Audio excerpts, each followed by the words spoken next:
Partridge in Britain is very well known, very popular.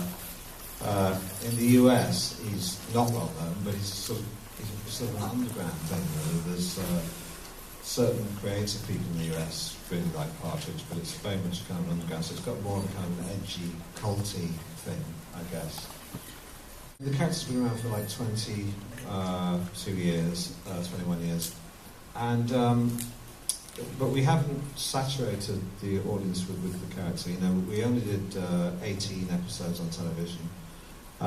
We did some webisodes and the odd special we've done for Sky in the UK. But basically, we sort of do something with the character, then we walk away, and then we come back.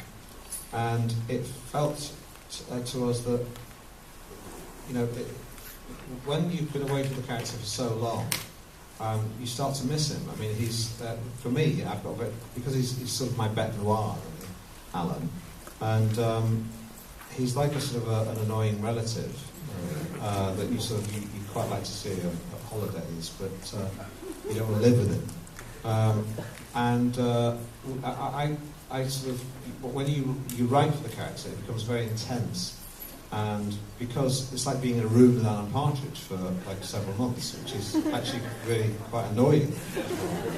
And so you have to walk away. But then after a while, I sort of start to miss him.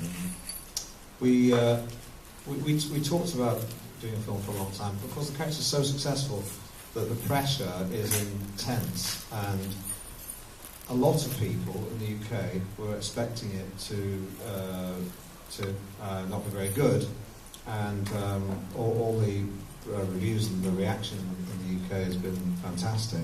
You know, all the reviews have been pretty much universally sort of praiseworthy.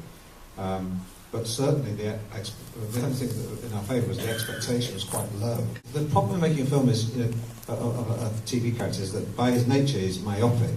So of course what you have to do is try and make it in some way cinematic, but at the same time not lose that small world quality. So you're trying to square a circle.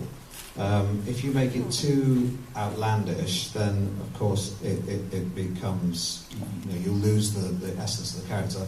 And if you make it too small and parochial, then it won't justify itself as a film. So that was always the problem. You have to develop the character slightly for film, because you know, a sitcom character is slightly caricatured.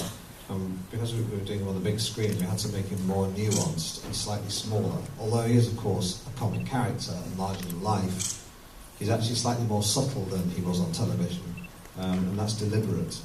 And it's slightly more nuanced, and there's a little more empathy, whereas on the early television stuff, he's just a fool that you laugh at.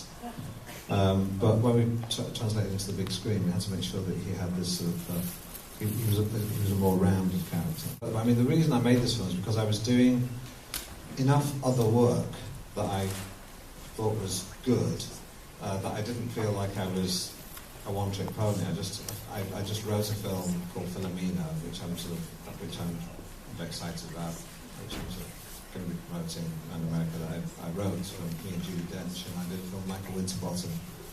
I've done like 5 films with him now, and because I'd started to do this other stuff, I was happier to come back to Alan. I didn't feel like I was doing it because I wanted to, not because I had to.